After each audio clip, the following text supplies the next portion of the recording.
Can I get a motion to adjourn to closed session? So moved.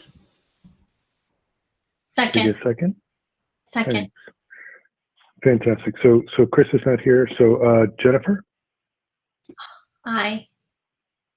Steve, Aye. Michael, Aye. and I'm an aye as well. Motion carries 401. I'll see you guys in closed session.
session.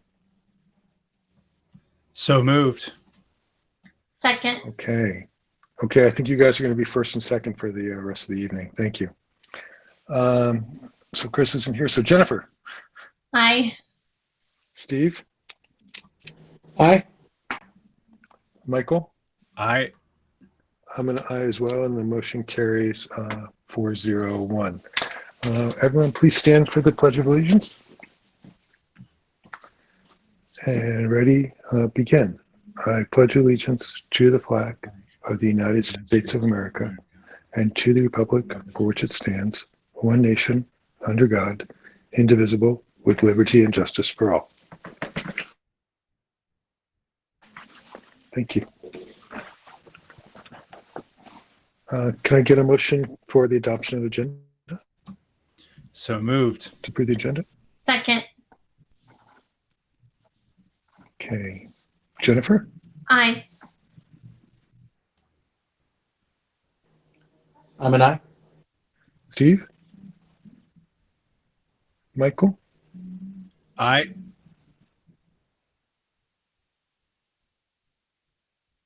Great. And I'm an aye as I seem to well. have connectivity here. Did you hear me, Peter? Announcement of actions taken in closed session. Peter, I can hear you, Steve. I did hear Okay. you. Yes, All right. I got you. I can hear you, Steve. We heard you. We got you. Actually, board members, I mean, if you want, if you guys are quiet or in quiet rooms, you can leave your things unmuted. We don't have, everybody else is muted. Or you can just keep toggling back and forth. But that might make it easier to flow, especially when you're getting your votes. If you're following along on your agenda, unmute early. I just said, because I actually tried to open the agenda twice and realized I was on mute. So announcements of actions taken in closed session. We gave direction to staff regarding negotiations with CSEA and STA. There's nothing on recognition. I don't have any individuals desiring to address the board.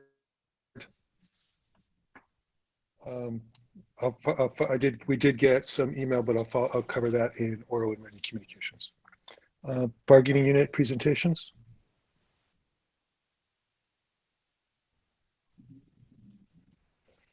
I don't see anybody.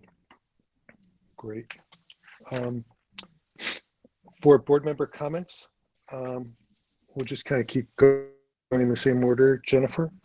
I just want to say that I'm very happy that to be home.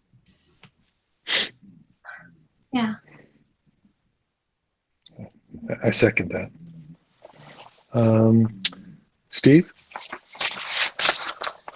I'm glad I hope everybody's home. I know some of us Nothing? Okay. may not be, a few of us out there in the community, but Okay. watching from Mike? across the river was uber scary. And I hope folks are doing okay.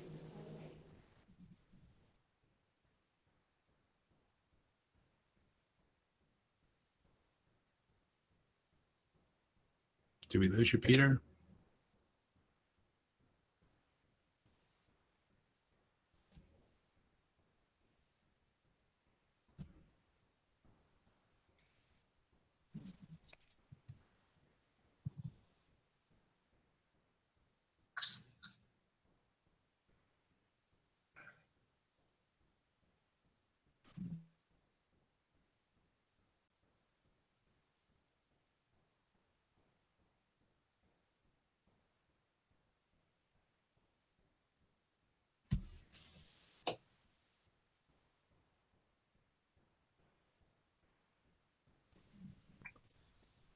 Did we lose Peter There he or comes. something? Can anybody hear me? I think it popped back up. He's fixing it. Yeah. Okay. There he goes. Hi, this is Peter. Can you guys hear me okay now? Yeah, you're back. Okay, hold on a second. I'm switching my earbuds. I guess the issue with connectivity was me. Give me one second. Okay.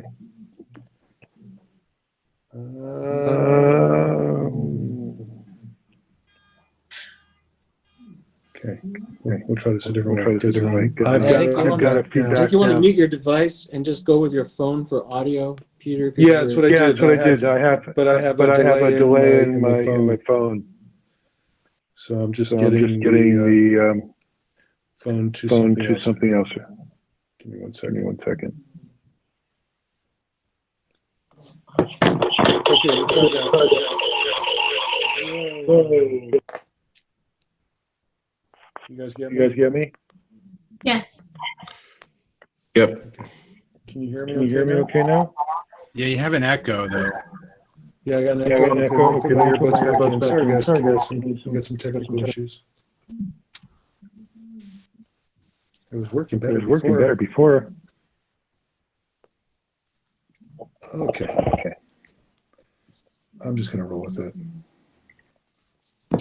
Sorry, Steve, did you do your Or Peter, if you wanted to call Eric and Eric can put you on speaker and mute your device, that might work too. Okay, we can try that. Actually, let me just try switching back over. I'm going to hang up and switch back to my device.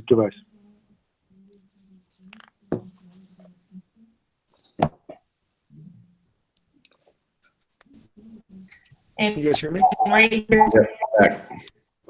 that works. Okay, so we'll go with this. I just froze for a little bit. Okay, so We're on who did I Michael. not hear in terms of people talking? We're on Michael. Yeah. Oh, So, okay, Michael, go I'm- ahead.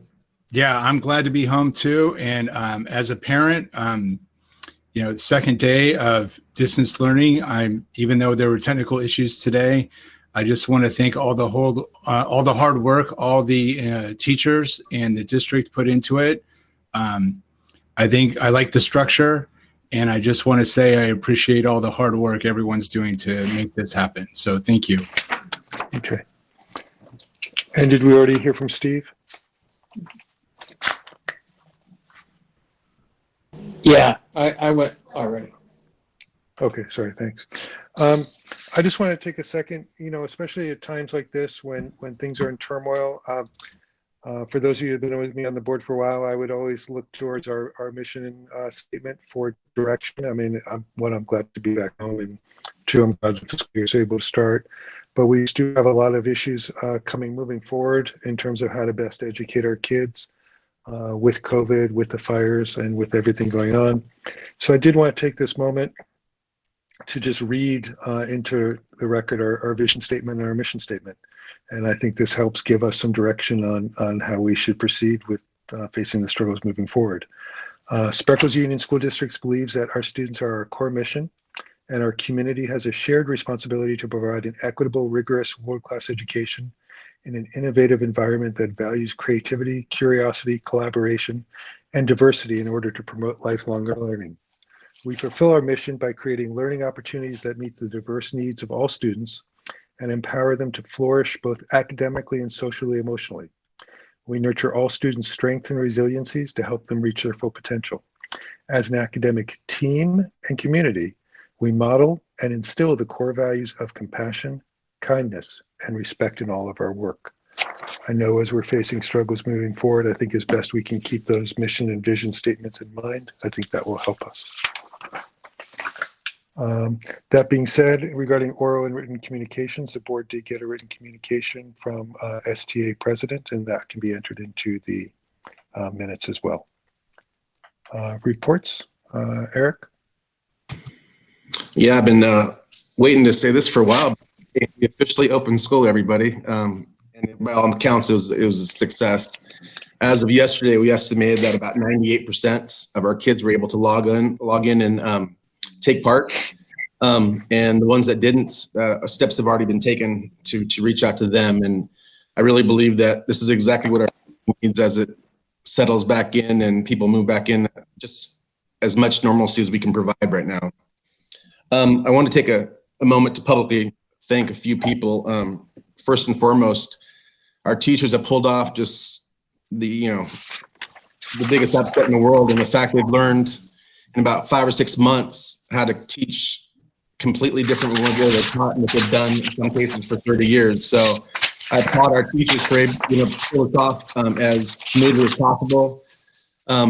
I received a text from a parent, district parent yesterday, very similar to what Michael said, just thanking the district and the teachers in particular for what they're pulling off. He likened the teachers to frontline workers in this fire, and I totally agree. What they're doing is incredible, and thank you. Also want to thank all of our classified for similar reasons. They've been asked to either complete all their tasks remotely from home, or learn how to, the best and newest techniques for sanitizing and disinfecting rooms. So just my hats off to them. Also our admin team, safe to say that nobody got a vacation day this summer. I apologize to them and thank them. Every day was devoted to getting this plan ready and revising it a couple times. And last but not least, our IT team of two, Ryan, and we all need just to acknowledge what they've been able to do. There is no virtual learning without them, honestly, and literally. Not only do they support all our students, but they support every single staff member, whether it's at work or at home, and they not once complained. When things settle down, guys, you deserve some time off, so thank you to you guys as well. In other business, since our last meeting, there's been another wrinkle to our reopening plan.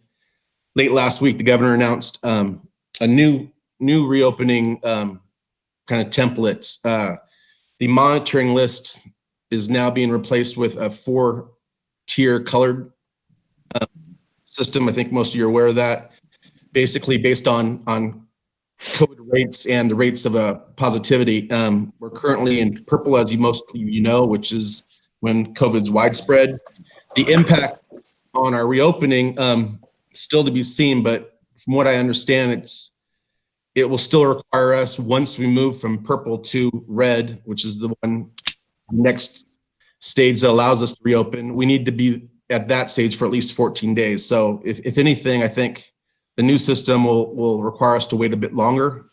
We will continue to provide updates at our late September and our October early meeting as far as where we are to reopen. So we'll get there sooner than later, but yeah, new wrinkle, and we're learning more about that every day. That's it. Thank you. Ms. Pagran? Like many of you guys said, it feels good to be back home. It was an interesting experience packing up and leaving for a while. And on our way out, I saw a student who was also packing up their car. And I got a wave from them saying, "Hi, Miss Bagger," while we were evacuating. And it just, even in some of the biggest struggles, it just reminds me of how much I appreciate our community and the involvement of our families and the positive outlook that we have by so many families within our community. And we have been hit hard, and we still have families who are positively coming to school, working with us, and working with their kids in providing the best education possible. So I wanted to just do a little shout out to our community because they have been such a huge partner in this hardship. And Eric did a lot of additional shout outs, including the community, but I really wanted to say thank you because every day I'm surrounded by my neighbors and the community who are all in this together. And this was a moment to take us back and to reflect. And it's definitely done that for me. And so thank you, everybody. With that, I also want to say thank you to Eric, because with strong and calm and clear leadership, it's a lot easier to move forward. And so this year has been a lot of planning, but it's been nice to have the clear directives from somebody like Eric. So that's enough of my smoozing. And I'll get back into the first couple of days of school. I've been sending out a lot more communication because with the first few days of school, usually when a student is lost, it's very easy to pick it up because they're roaming aimlessly around campus. And what we've found is that when a child is lost in distance learning, it's not as easy to find them unless their parents or the student has reached out. And so we've been trying to get kids on board and figuring out their schedule. And we've introduced this new block schedule to them as well. So the first few days have been busy. Families, if you are watching this board meeting, please make sure you check out the template the schedule that we sent out last night, because that can tremendously help your child go to the correct classes that they need to get to in a very simple way. Our teachers have been doing a phenomenal job getting kids in these classes and going. I was able to jump into a lot of the classes today and yesterday, and it's really fun to see a huge class of students engaged and actively talking about what's going on in their lives and how they're ready to be back in school. And I am glad we have now had our first week of school start, because everybody was ready. So things are moving right along. Thank you, teachers. Thank you, everybody. And we'll keep it plugging along. Great. Thank you very much. Ms. Sierpinski? Hi, everyone. I am probably going to repeat a few things that have already been said, but I think they're worth repeating. I'm very grateful that all of you are back in your homes and well and safe. I've been doing a lot of sending positive thoughts and prayers out to all of you. It was something that really, with us already in a place of being able to be shook, we were shaken even more. And we're still standing and we're still Spreckels strong. And that just shows what a true community we are. Always known that, been involved in Spreckels for almost all of my education, but my educational career, but it just amazes me every time something happens. And I don't want anything else to happen to keep proving me right, but I just am amazed at all the community. So what Eric said to everyone, and Kate and me too, I'm just so proud of everybody, from the kids, especially for wanting to work hard and do it all the way to the top, to Eric and the board. I just appreciate the support and all the help whenever it's needed. It's huge, and that's how we make it through. We are small, but we are mighty, and I know that we'll keep going that way. One of the things I shared with my teachers is something that's been on social media a lot. For everybody that's a teacher, this is our first year of teaching. It's our first year of being a principal. It's our first year of whatever, because we've never done this before in our lifetime. I'm starting my 40th year of teaching. Please don't do the math, but this is my 40th year of teaching. And I always say teaching because I always feel like I'm a teacher. But it's the first year of this. It's just so different, and we're all doing that. So from our brand new baby teachers that we've hired, to our seasoned teachers, to all of our staff, this is the first time we've done any of this. And for doing something so different and so alien to our nature, we are doing a marvelous job. I am just really proud of everybody. So thank you all. And the only other piece that I want to share as far as my smoozing is that I really believe in the time that we're in, that one of the ways we're going to survive it all and work together is communication. So I'm just going to communicate overload, and the teachers are doing that. And I want parents to reach out and to tell us what's going right and what's going wrong and help, and whatever it is. I have a wonderful little story. We have a 5th grade girl who came in yesterday morning, and with her sister to translate and her mom with her Chromebook. She couldn't log on, and she just came to school to get some help. And Audrey and I were so happy to see them, and we wanted to make sure that she had what she needed. And I was going to send her over to Travis, but then I realized that it was the timing was right, and her teacher was actually teaching on campus. So I set them up in my conference room, socially distanced with their masks on, and they did it together. And she had never met her teacher yet. It was the first day of school, and her mom was so thankful, and she knows what to do now. And I'm just grateful that that's how we roll. It's not like you have to go home, we'll figure it out later, email us this or that. No, it's like, here, come on in, let's help you, and let's make it work right now so you can do school today. And that's Spreckels. That's the vision and mission statement that Peter read to us. That's what we're about. And I'm just really proud to be part of it. So we're just going to keep communicating and keep letting all the staff and parents know that if you need something, just reach out, because somebody's going to help you for sure. So, and that's including me. And I can echo what Kate said. I mean, I've reached out to all the management team and even teachers. Can you show me how to do this? Or what about that? Or what are you doing? And Eric's always my voice of reason, stay calm. We got this, right? So we all have our little place in the whole picture. And I'm really pleased, and I'm really proud of the school board too, because you guys are so supportive. So thank you very much. And just a couple of numbers I want to tell you. We have 635 students enrolled at Spreckels Elementary School right now. On the first day, we had 9 absences. That's phenomenal. And and out of those absences, there were 5 tech issues that kept them from being present the first thing in the morning. And it wasn't on us. It was on their home and their internet service. And we got it all fixed. And today, we had 2 absences. And we had a few other tech issues that were resolved quickly. They're going to keep happening, but we're going to keep doing it because this is our first year, and we're going to get through it and hope we never have another year just like this.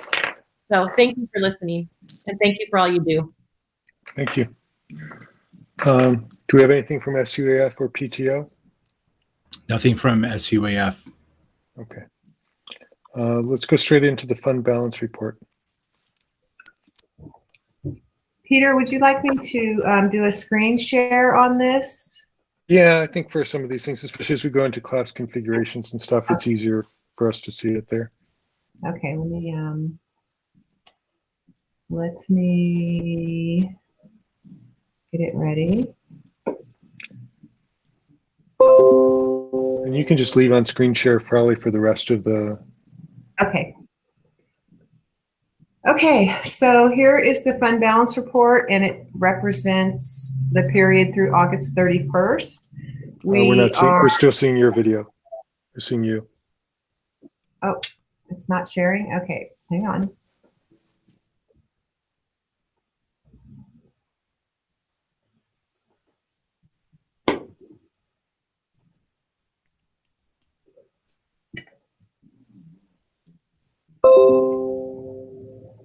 There we go. Thanks. Okay, good. So this is the fund balance report through August 31st, the first 2 months of this fiscal year. We have received some of our revenue from our LCFF sources, and we've also processed 2 payrolls. So we do have, you see here, a negative, a deficit, which is not uncommon at this point in the year. Once we get the unaudited actuals approved, they will post our fund balance. As you see here, we have 0 showing under the actuals, but we expect to see that September, maybe October. Veronica, can I ask you something on this? Yes. So I don't know where it goes. You know this better than I do. Books and supplies, is that like our AR, our accelerated reader program, and all of those kinds of programs? Yes. Okay, and we're not doing that this year, is that correct? We're doing some form of it. Okay, that's what I was wondering. Thank you. So I'm going to ask my question that I always ask. What on the page worries you? Well, it's going to be a challenge this year, Peter. Yeah. Because of our deferrals. Excuse me. But we can talk more about that under the unaudited actuals, a couple of items down the way. Okay, we'll talk about it then. Anybody else have any questions, comments, concerns? Hearing none, I'll move on. Let's go to facilities update. Well, the biggest activity is that we have staff back on our sites. So there's been a lot more activity, which I think has been good for everyone to see each other and still maintain distance and wearing masks. So things are starting slow, but going well. Great. Class configuration. Yeah, so we're healthy, very healthy. Actually, I think we're ±5 from where we were last year. Is that right, Veronica? Real close.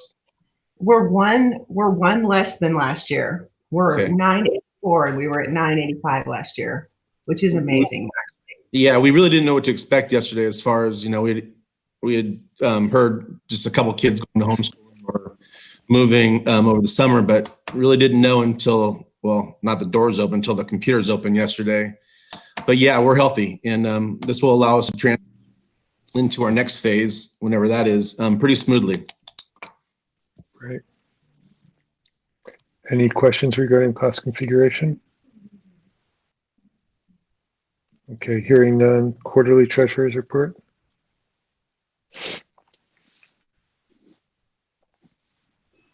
This is routine in nature. It's the first, I'm sorry, that's actually the period ending June 30th.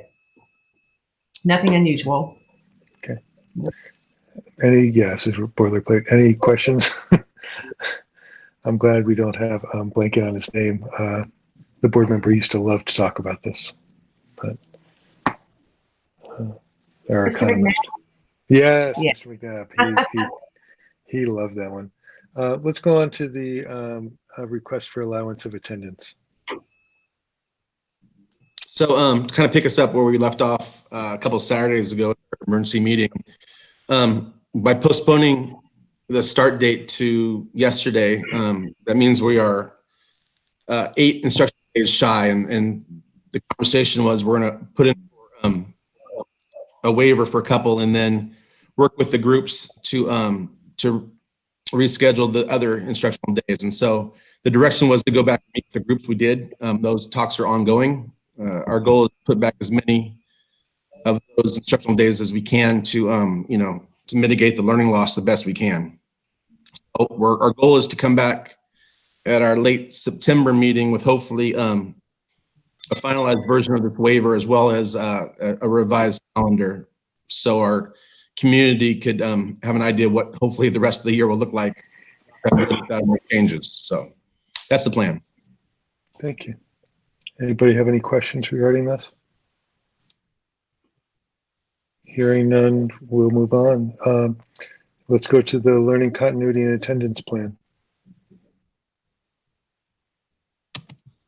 So this is the new LCAP or LCAP 2.0 real name learning continuity and attendance plan.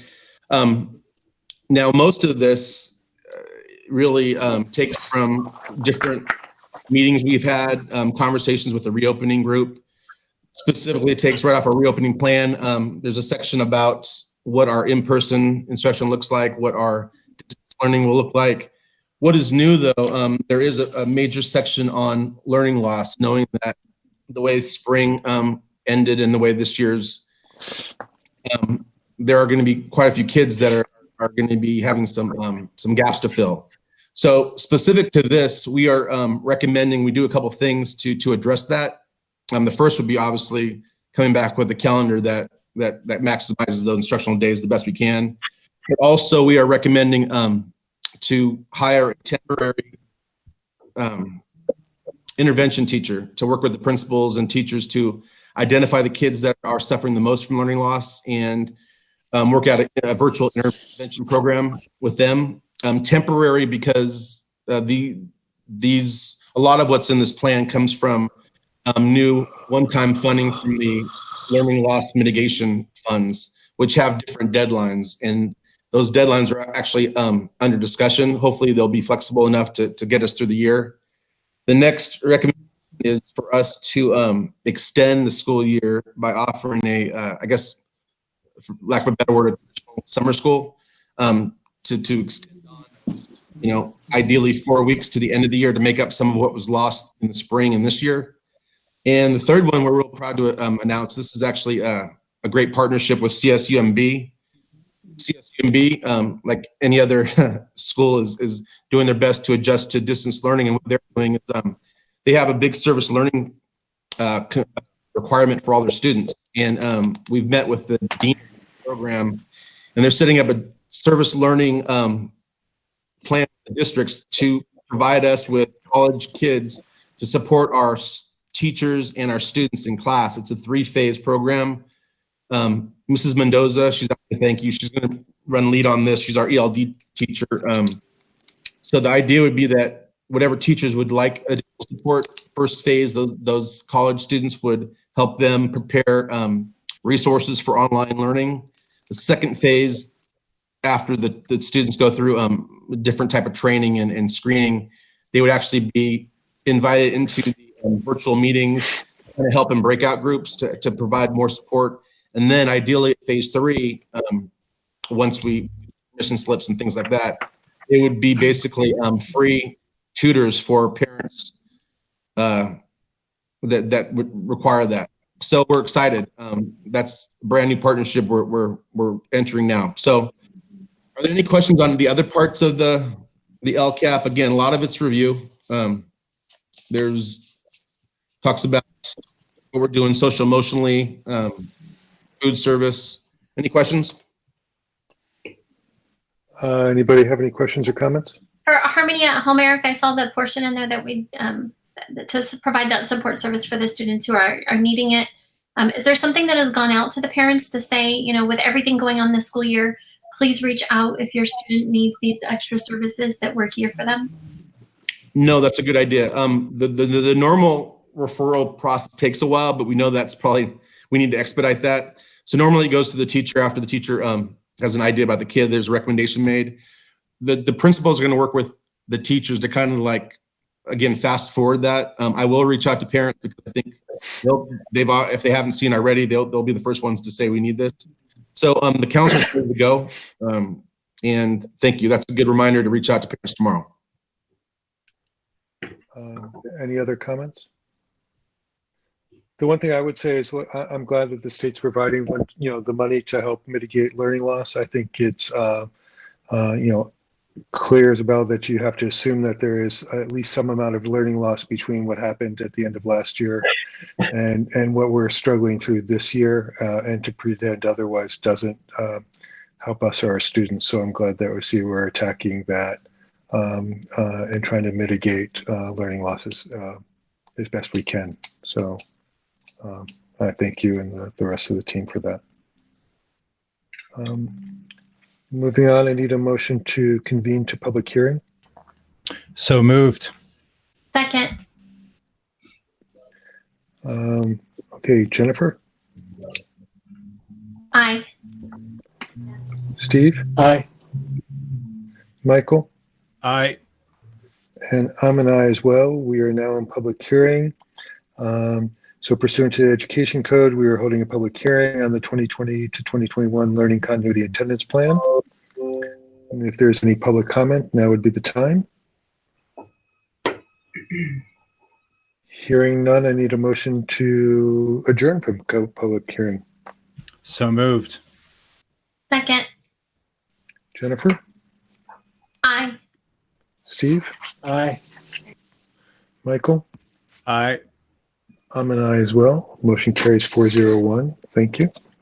I need a motion to approve the unaudited actuals. So moved. Second.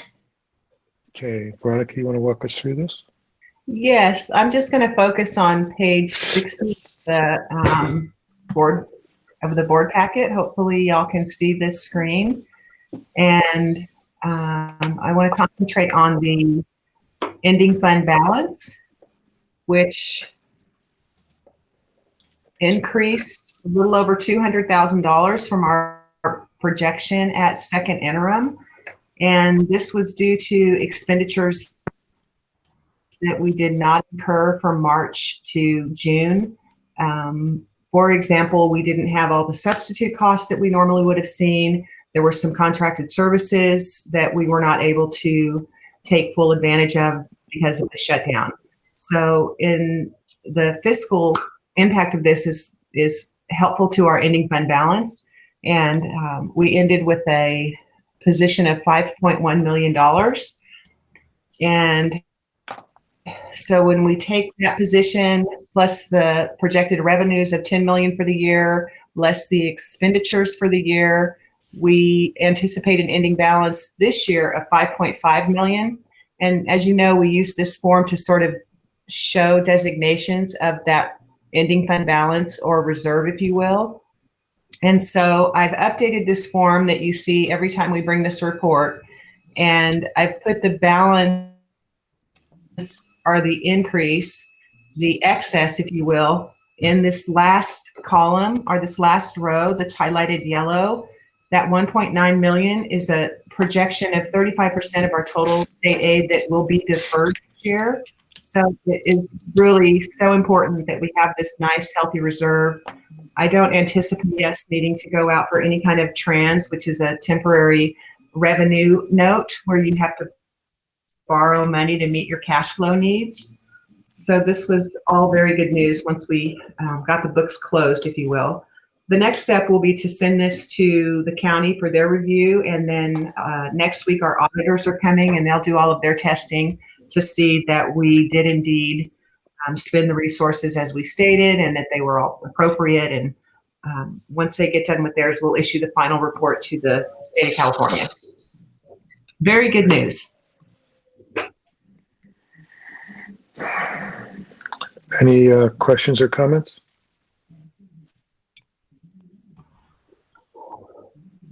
Hearing none, I'm just going to say I'm glad that we have the money in the bank because it's coming in very handy. Yes. 1.9 million is a lot to float for a while. So thank you. Thank you for doing such a great job. So I'll call the vote. Jennifer? Aye. Steve? Aye. Michael? Aye. I'm an aye as well. Motion carries 401. I need a motion to approve the GAN limit. So moved. Second. Veronica, this is kind of boilerplate. We do this every year. Yes, this is actually attached to the unaudited actuals, but it's a secondary test that we do to make sure that we're not Right. growing expenditures beyond the limit of GAN. Okay. Any questions? Hearing none. Jennifer? Aye. Steve? Aye. Michael? Aye. I'm an aye as well. Motion carries 401. I need a motion to approve the cafeteria fund transfer. So moved. Second. And this is the first Yeah, go ahead. housekeeping as well, Peter. Yeah, I was about to say that, but I realized I was going to let you say it because I was about to ask you to just walk us through it, but it's housekeeping. Anybody have questions? No. All those, sorry. Jennifer? Aye. Steve? Aye. Michael? Aye. I'm an aye as well. Motion carries 401. I need a motion to approve district representative to joint powers authorities. And I think that's you, Veronica, isn't it? Yes, and Monica, the two of And us. Monica. Thank you. I need a motion. So moved. Second. Anybody want to offer up alternatives? Hearing, do you guys want to talk about this? I'm not seeing a lot of, let's just call the vote. Jennifer? Aye. Steve? Aye. Michael? Aye. Okay, motion carries 401. I'm an aye as well, sorry. I need a motion to approve the revised board policy services agreement between Lisa and Spreckels. So moved. Second.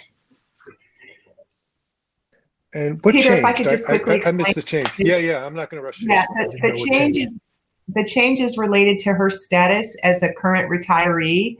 So here in section 3, we, instead of being treated as an independent contractor, because she's coming back to work for the entity that she retired from, and she's doing work that was within her job description, we need to classify her as a retired annuitant.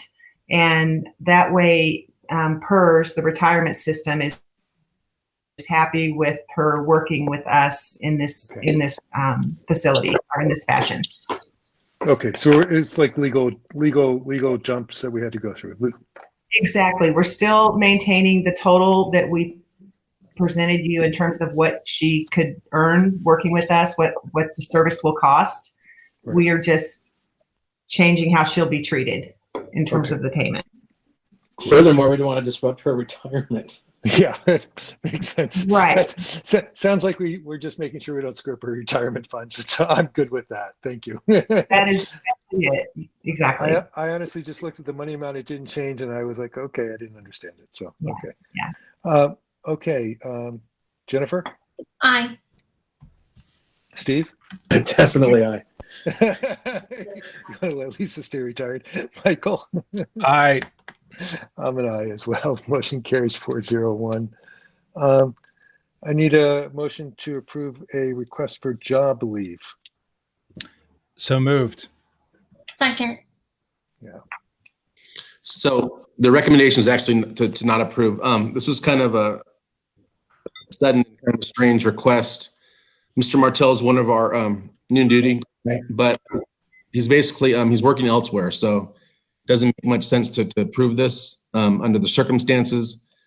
This position itself, we often need to fill it. So once his tenure at the YMCA comes to an end, I would guess that within time there would be an opening at one of the sites. In fact, Buena Vista has 2 open right now. But the recommendation is at this point is to not approve and then let the process play out in the future.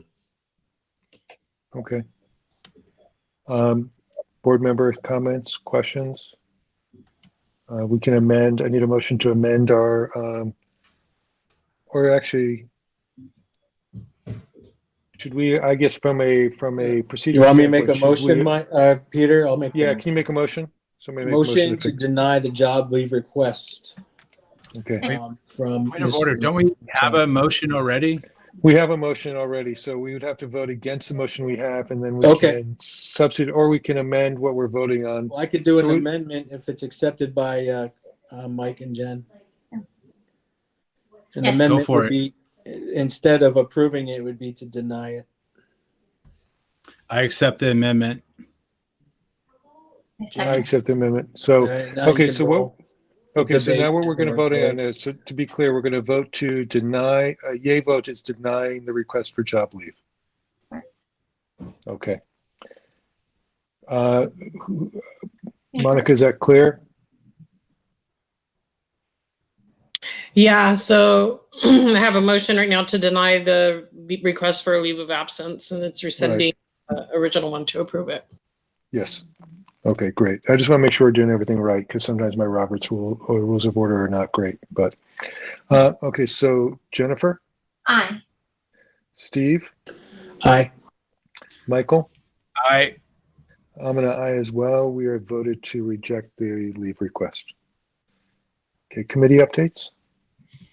Our last reopening committee was scheduled about a week ago, and obviously the timing was bad. So instead, I emailed them the draft of the learning continuity attendance plan and took suggestions in writing. So that's where we left that.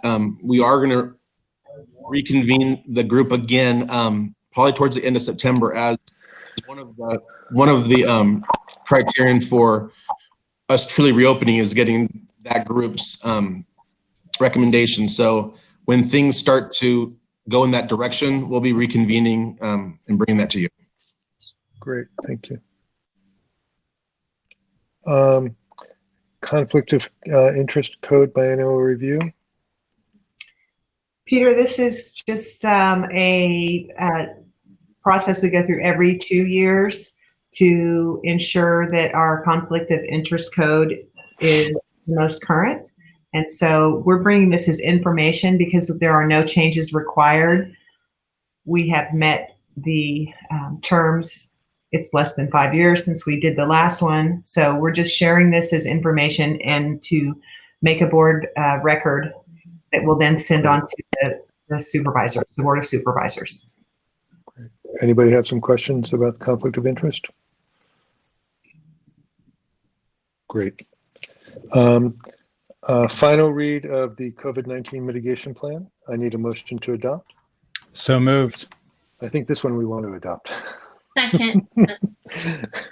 Anybody have questions or comments, revisions, questions? Hearing none, I'm just going to call the question. Jennifer? Aye. Steve? Aye. Michael? Aye.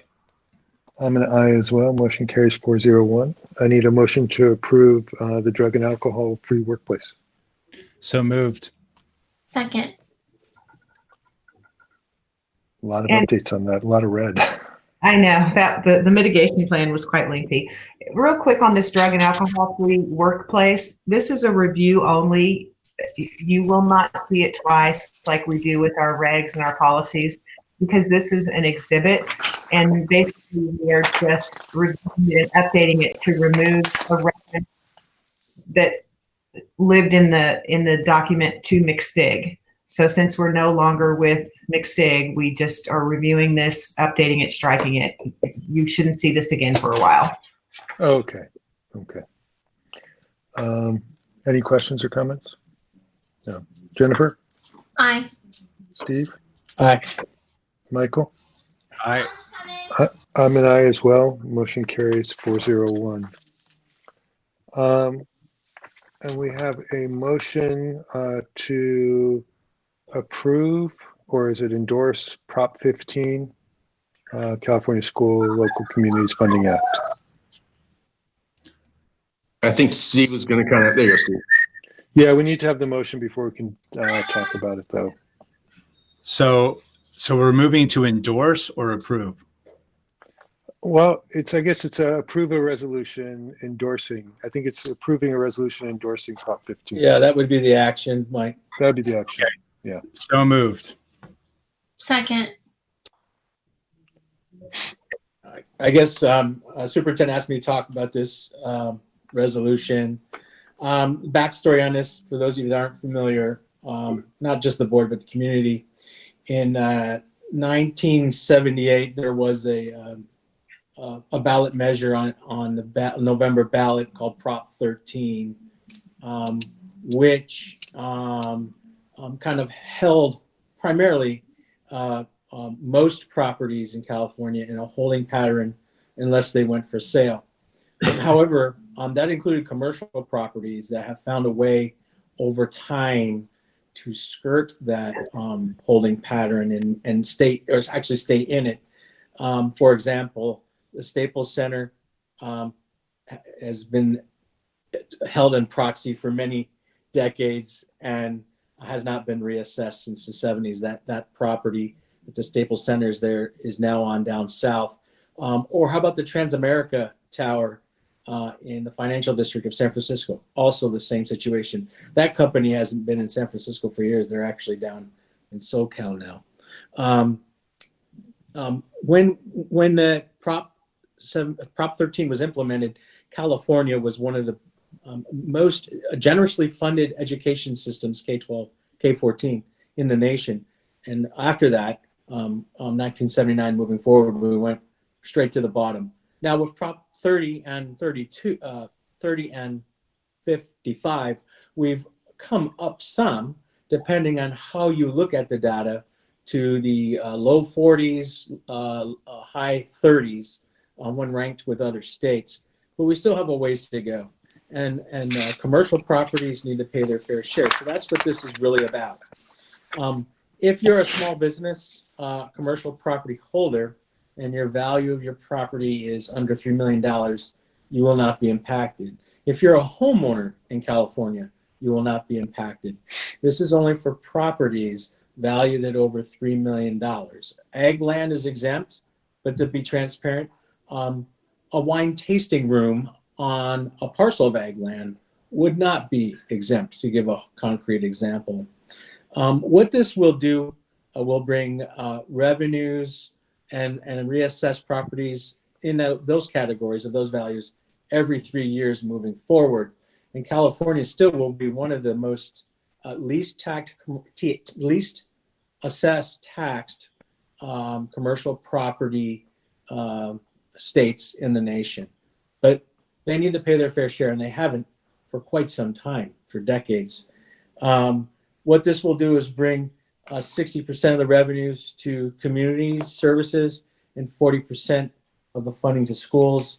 And looking at the research that's been done by the campaign for Prop 15, this would bring Spreckels Union Elementary School District, our district, between $500,000 and $600,000 annually on top of what we already get in revenue through LCFF. I don't know if anybody has any clarifying questions or not. I'll try to entertain them. I can probably handle most of them, if not all. Jennifer or Michael, do you have any questions or comments? I do. I'm just wondering if you think that this would push businesses out of our district. So the research on that, granted by the campaign, is no. And it's not about our district, it's state, it's the state. This would all come into Prop 98 funding, and that's been in place since 89, 87.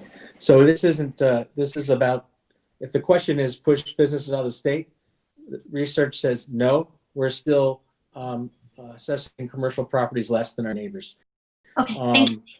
Oh, sure. Okay, I'll stop. All right. Michael? No comment. Thank you for the update, Steve. Sure. My only comment, I mean, I read the bill. I think I'm actually in favor of it. My only issue and concern is we taking positions politically as a board. This does impact our funding as a school district, and I can see making the case for it from that. It does potentially impact some of our constituents within our school district and families within our school districts, those that are involved in wineries, less so with the ag, but there are some people who own business properties that might fall over that. I have trouble as a school board member sort of speaking to the larger issues within the state. As an individual, I have no problem with that. For those of you who know me, I have no problem speaking. So I'm not in favor of taking strong positions on this as a board. As an individual, though, I think it's not a bad idea, but I think I'm probably either going to abstain or vote no on it. So that's sort of where I am on it. But thank you for bringing it forward. That being said, let's call the vote. Jennifer? I abstain. Steve? I'm an aye. Michael? Aye. And I abstain as well. So it doesn't carry. Sorry.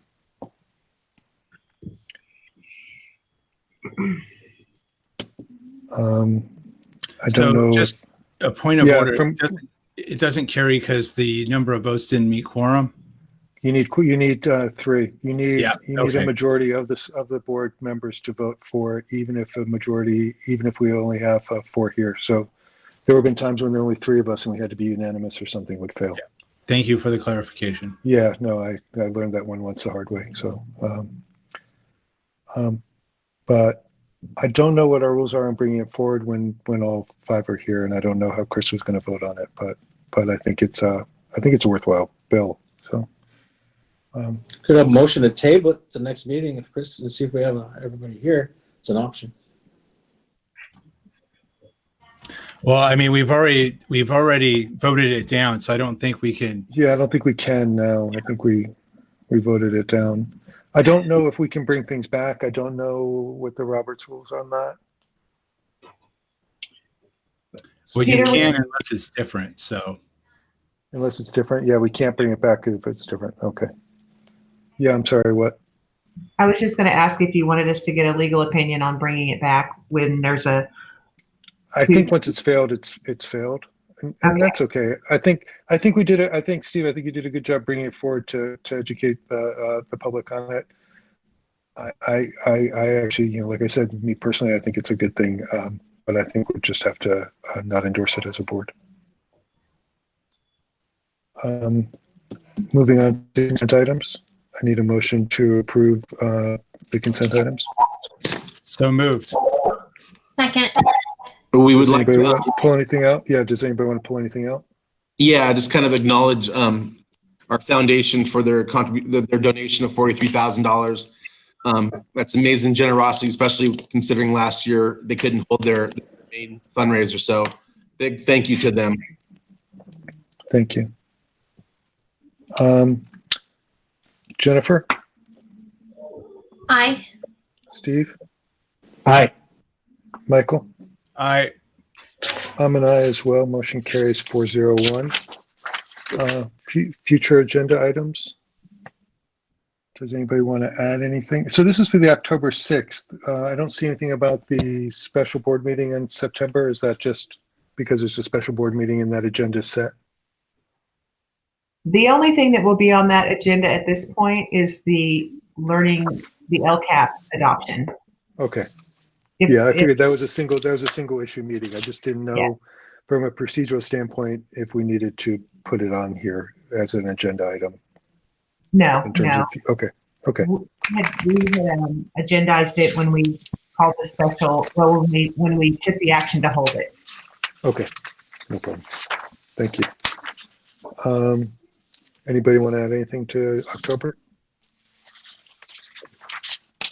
Okay, hearing nothing, I need a motion to adjourn. So moved. Jennifer? Second. Oh, thank you. Jennifer? Oh, aye. Steve? Hi. Michael? Aye. I'm an aye as well. Thank you guys all very much. Have a lovely Tuesday, and I'll see you at the end of September.